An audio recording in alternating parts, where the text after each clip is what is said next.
وہ اپنے مقصد میں کامیاب ہو سکتا ہے۔ اسی طرح آج ایک طالب علم کو اس کورس میں سے گزرتے ہوئے چند اوزاروں کی ضرورت پڑے گی، اور ان میں سر فہرست تو ہمارا جو ٹیکسٹ بک ہے، ہماری بائبل مقدس ہے، وہ ہونا لازمی ہے۔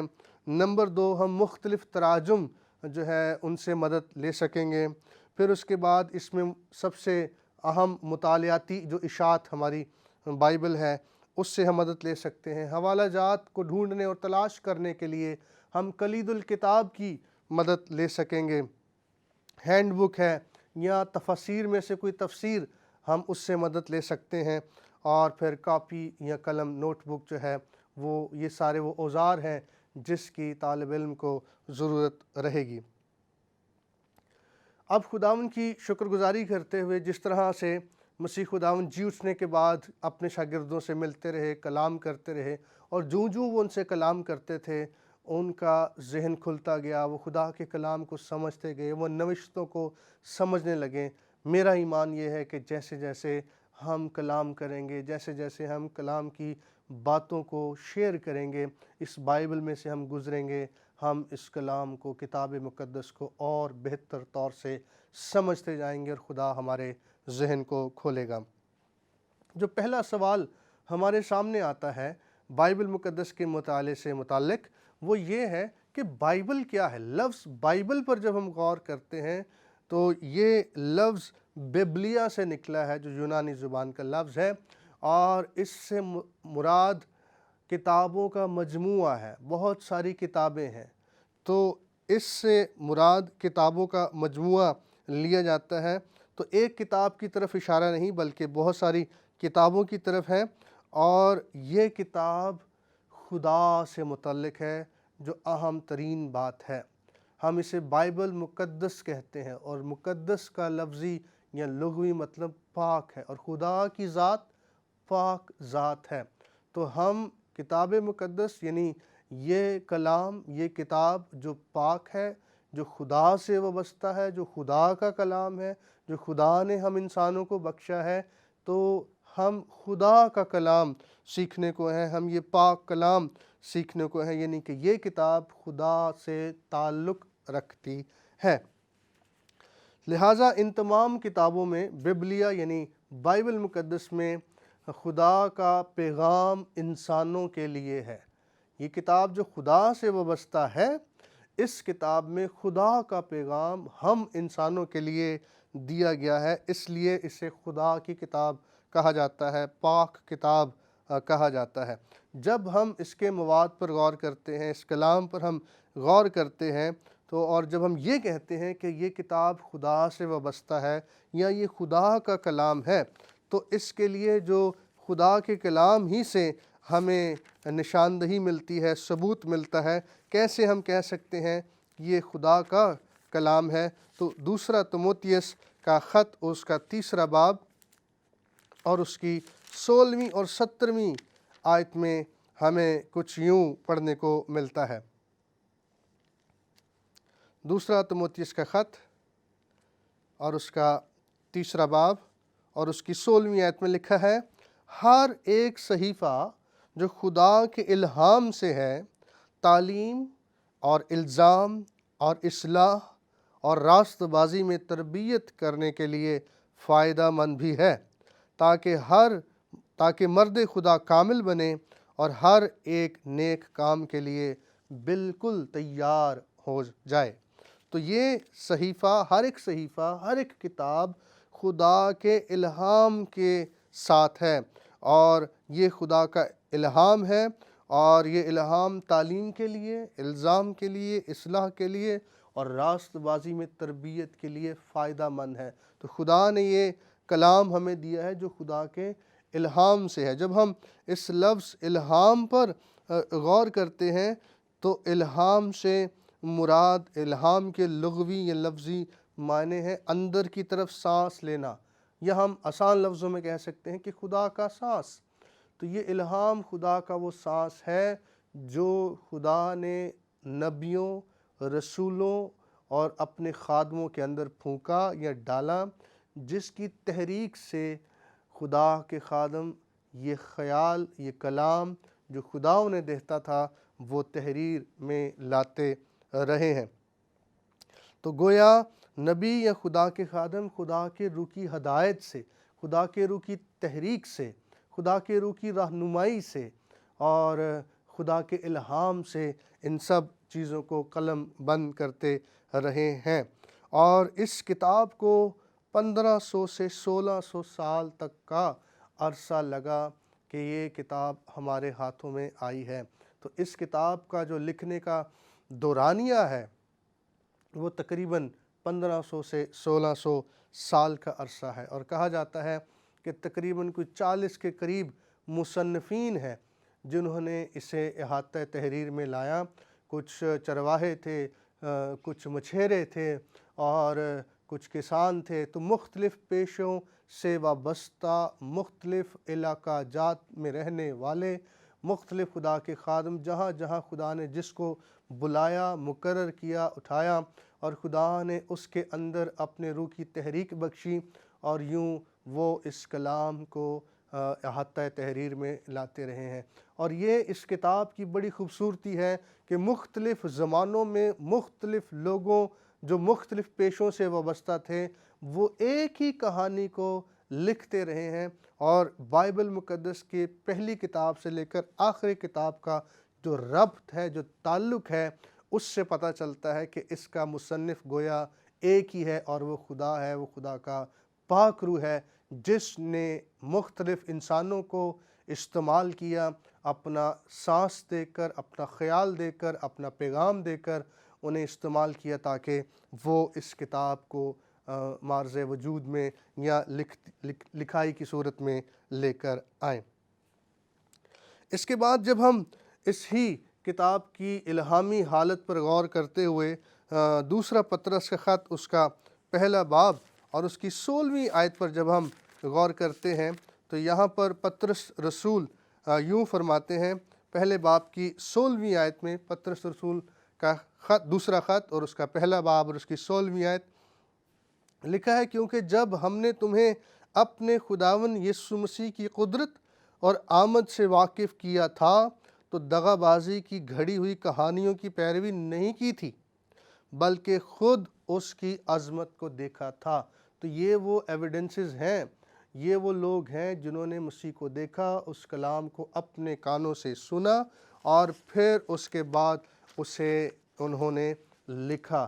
تو گویا یہ وہ آنکھوں دیکھے ثبوت ہیں۔ پطرس رسول یہاں پر فرماتے ہیں کہ ہم نے کوئی گھڑی ہوئی کہانیاں نہیں تمہیں بتائی ہیں، بلکہ ہم نے اپنے کانوں سے اس کلام کو سنا، ان واقعات کو دیکھا اور اس کے بعد اسے ہم نے لکھا ہے۔ تو اہم نقطہ یہ ہے کہ یہ خدا کا کلام ہے، یہ خدا کا زندہ کلام ہے۔ اس کی دو صورتیں ہیں، ایک طرف تو یہ لکھا ہوا کلام ہے اور ایک خدا کا زندہ کلام سے مراد مسیح ہے جو ہماری خاطر اس روح زمین پر آیا اور وہ ہوا اور وہ دفن ہوا اور وہ تیسرے دن اپنے کہنے کے مطابق مردوں میں سے جی اٹھا۔ تو وہ زندہ کلام ہے جو آسمان پر ہے، تو اس سے مراد مسیح بھی ہے۔ تو ان کتابوں میں جو کلام درج ہے وہ خدا کا زندہ کلام ہے، اور وہ مختلف زمانوں میں، مختلف وقتوں میں، مختلف لکھاریوں نے اسے قلم بند کیا ہے۔ اور پھر یہ جو کلام ہے اس کی مختلف اقسام ہیں، مطلب اس میں مختلف درجہ بندی کی گئی ہے، اسے تقسیم کیا گیا ہے، اور اس کلام کے اندر مختلف ٹائپس ہیں، مختلف اقسام ہیں۔ مثلا سب سے پہلے تو یہ کتاب دو بڑے حصوں میں تقسیم کی جاتی ہے، اور وہ دو بڑے حصے کون سے ہیں؟ وہ دو بڑے حصے، پہلا حصہ عہد عتیق کہلاتا ہے، اولڈ ٹیسٹامنٹ کہلاتا ہے، جسے ہم پرانا عہد نامہ کہتے ہیں۔ پھر اس کا جو دوسرا حصہ ہے وہ ہے نیا عہد نامہ، عہد جدید یا نیو ٹیسٹامنٹ جسے ہم کہتے ہیں۔ تو مسیح کے زمانے سے پیشتر جو کتاب تھی، جو صحائف تھے، وہ عہد عتیق کہلاتا ہے، اور وہ عہد عتیق صحائف کی صورت میں، کتابوں کی صورت میں، اسکرولز کی صورت میں وہ موجود رہے ہیں اور وہ استعمال ہوتے رہے ہیں۔ اور اس کتاب کا عہد عتیق کا جو پیغام ہے، جو اہم اور بنیادی اور کلیدی پیغام ہے، وہ یہی ہے کہ مسیح آ رہا ہے۔ اس سارے عہد عتیق کا، جس میں انسان کی اور کائنات کی تخلیق کا بیان ہے، اور پھر اس کے بعد اس کے زوال کا پیغام ہے، اس کی جدائی کا تذکرہ ہے جو خدا اور انسان کے بیچ میں گناہ اور نافرمانی کے سبب سے ہو گئی۔ پھر اس کے بعد ایک امید کا پیغام ہے کہ خدا اس جدائی کی دیوار کو گرانے والا ہے، اور اس نے اس کے انتظام کے لیے اپنے بیٹے مسیح کو جو ہے وہ بھیجا ہے یا بھیجنے والا ہے۔ پھر جب ہم نئے عہد نامے میں داخل ہوتے ہیں، نئے عہد نامے میں، نیو ٹیسٹمنٹ میں یا عہد جدید میں، تو اس کا خلاصہ یہ ہے کہ مسیح آیا ہے۔ پرانے عہد نامے میں مسیح کی نوید ہے کہ مسیح آ رہا ہے، اور نئے عہد نامے کے پیغام کا خلاصہ یہ ہے کہ مسیح آیا ہے، جس کے ہم منتظر تھے وہ آ گیا ہے، اور وہ کنواری مریم کے بطن سے پیدا ہوا ہے۔ روح القدس کی قدرت سے اس نے تجسم اختیار کر لیا ہے، اس نے ہماری خاطر جسم لیا، اس روح زمین پر وہ آ گیا ہے تاکہ بنی نوع انسان کا کفارہ ہو۔ تو نئے عہد نامے کے پیغام کا خلاصہ یہ ہے کہ مسیح آ گیا ہے۔ تو جب ہم پرانے عہد نامے کی کتابوں کی تقسیم کی بات کرتے ہیں یا اقسام کی بات کرتے ہیں، جیسے میں نے آپ کو بتایا کہ اس کتاب کو دو بڑے حصوں میں تقسیم کیا گیا ہے، ایک پرانا عہد نامہ ہے اور ایک نیا عہد نامہ ہے۔ جب ہم پرانے عہد نامے کی کتابوں کی بات کرتے ہیں تو ان کے اندر جو پہلی 5 کتابیں ہیں انہیں شریعت کی کتابیں کہا جاتا ہے، انہیں توریت کہا جاتا ہے یا تورا کہا جاتا ہے۔ تو پہلی 5 کتابیں جو ہیں وہ شریعت کی کتابیں ہیں، جنہیں پینٹاٹوک بھی کہا جاتا ہے۔ تو یہ شریعت کی کتابیں جن کے اندر قوانین ہیں، اور پہلی کتاب کے اندر تو کائنات کی تخلیق اور سارا انتظام اور انسان کا زوال، یہ سب اس کے اندر ہمیں ملتا ہے۔ اس کے بعد خروج کی کتاب سے پھر خدا اپنے آئین، اپنے قوانین انسان کو دیتا ہے اور اسے بتاتا ہے کن باتوں پر تمہیں عمل کرنا ہے، تمہارا طرز زندگی کیا ہوگا، لائف سٹائل کیا ہوگا، تو کیا درست ہے یا کیا غلط ہے، وہ توریت ہمیں بتاتی ہے، وہ شریعت ہمیں بتاتی ہے۔ تو خدا نے اپنا لاء دیا، اپنا قانون انسان کو دیا، اس کو ایک زندگی گزارنے کا راستہ فراہم کیا۔ پھر اس کے بعد جب ہم آگے بڑھتے ہیں تو اگلی جو 10 کتابیں ہیں وہ تاریخ کی کتابیں ہیں، تواریخ کی کتابیں ہیں، جن کے اندر ہسٹری پائی جاتی ہے، بادشاہوں کی ہسٹری پائی جاتی ہے اور لوگوں کی ہسٹری پائی جاتی ہے۔ اور یہ تاریخ کی کتابیں ہمیں بتاتی ہیں کہ ان لوگوں نے جو اس زمانے میں ہو گزرے ہیں، انہوں نے اس توریت پر عمل کیا تو اس کے کیا فوائد تھے، اس کا کیا نتیجہ نکلا، اور جنہوں نے عمل نہیں کیا تو اس کا کیا نتیجہ نکلا، اور وہ ہمارے لیے جائے عبرت ہے۔ جنہوں نے عمل کیا وہ ہمارے لیے مشعل راہ ہے، لیکن جنہوں نے عمل نہیں کیا، خدا سے منحرف ہو گئے، وہ ہمارے لیے عبرت کا نشان ہے، وہ ہمارے لیے انتباہ ہے۔ تو جو تاریخ کی کتابیں ہیں وہ ان بادشاہوں کی اور ان لوگوں کی تاریخ قلم بند کرتی ہیں۔ پھر اس کے بعد جو تیسرا حصہ ہے وہ منظوم ہے، یہ نظم ہے، پوئٹری ہے۔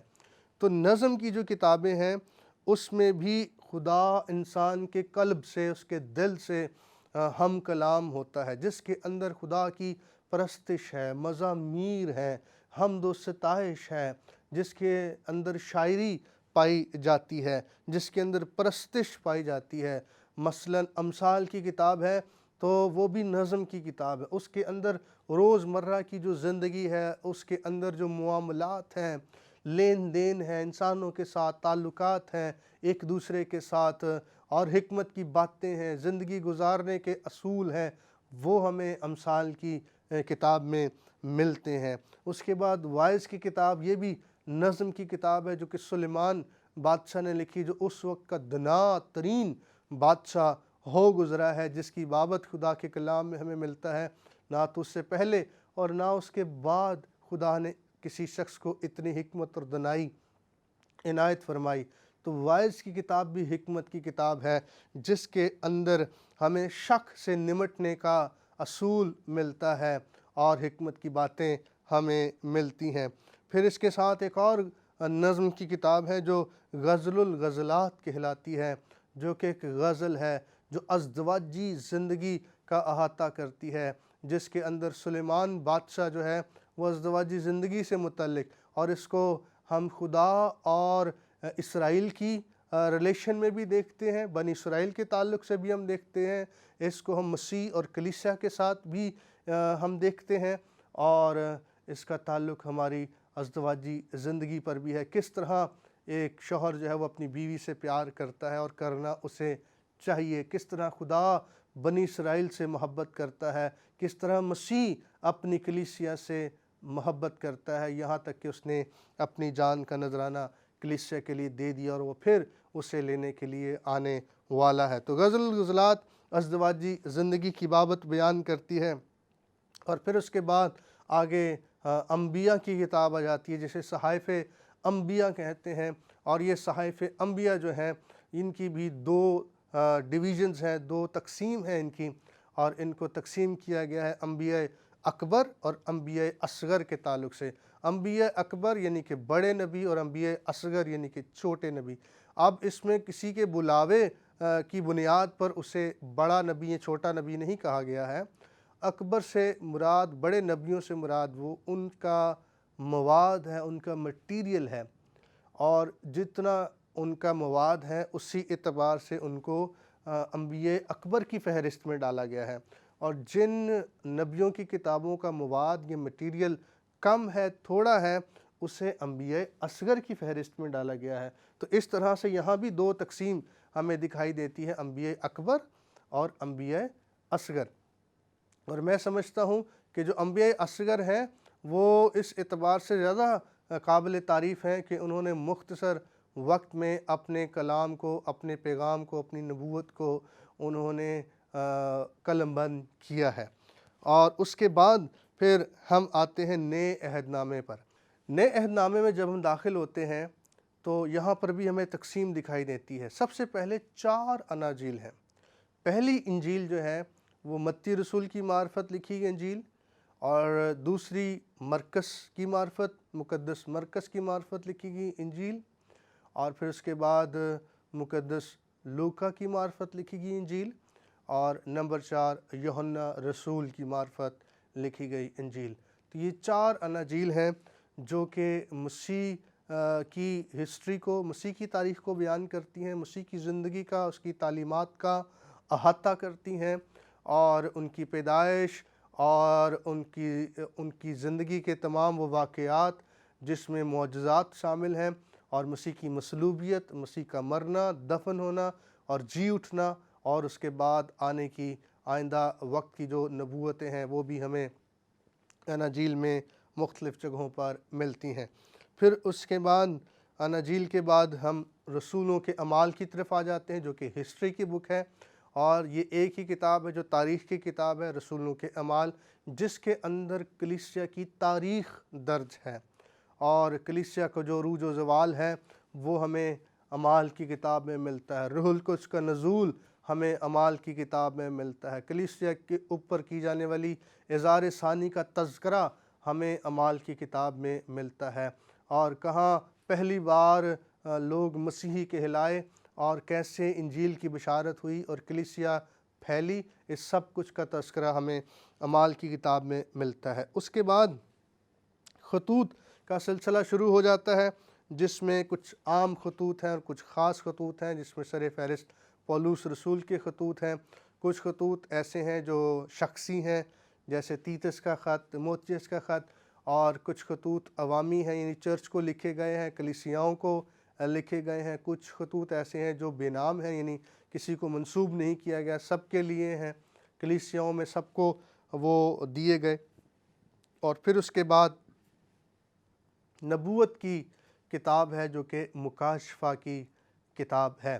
تو مکاشفہ کے اندر ہمیں نبوت ملتی ہے جو کہ یوحنا عارف کا مکاشفہ ہے۔ یوحنا رسول ہی اس کا مصنف ہے، جو کہ یسوع مسیح کا مکاشفہ ہے جو یوحنا رسول کو ہوا، اور اس نے یہ آخری کتاب لکھی جس میں بہت ساری ایسی باتیں ہیں جو ابھی ہونا باقی ہیں۔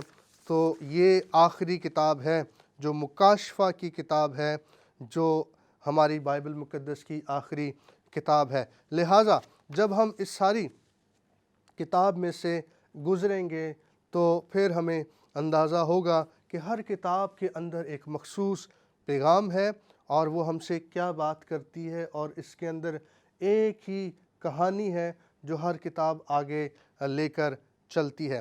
تو ہم آئندہ کے پروگرام میں مزید اس پر ہم گفتگو کریں گے، اور ہم چاہیں گے کہ آپ اپنے ساتھ اور لوگوں کو بھی شامل کریں، انوائٹ کریں، اور انہیں بتائیں کہ وہ اس پروگرام کا حصہ بنیں۔ اس وقت میں آپ سے اجازت چاہتا ہوں۔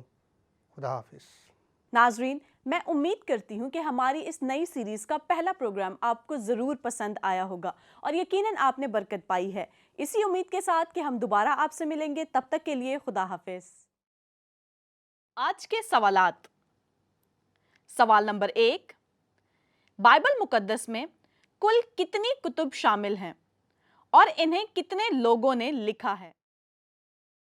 سوال نمبر 2، بائبل کی ترتیب عہد نامہ قدیم اور عہد نامہ جدید سے کیا مراد ہے؟ تفصیل کے ساتھ جواب دیں۔ سوال نمبر 3، حضرت پولس رسول نے پہلا کرنتھیوں اس کے 10 باب اور اس کی 11ویں آیت میں ہمیں کیا کلیہ فراہم کیا اور کیوں؟ سوال نمبر 4، حضرت پولس رسول دوسرا تیموتھیوس اس کے 3 باب اس کی 16ویں اور 17ویں آیت میں مرد کے کامل بننے کے لیے کیا ہدایت دیتے ہیں؟ الہام کے لغوی معنی کیا ہیں؟ پروگرام کو دوبارہ دیکھ کر جواب دیں، اور پھر حضرت پطرس کے الہام کے تصور کی تعریف بیان کیجیے۔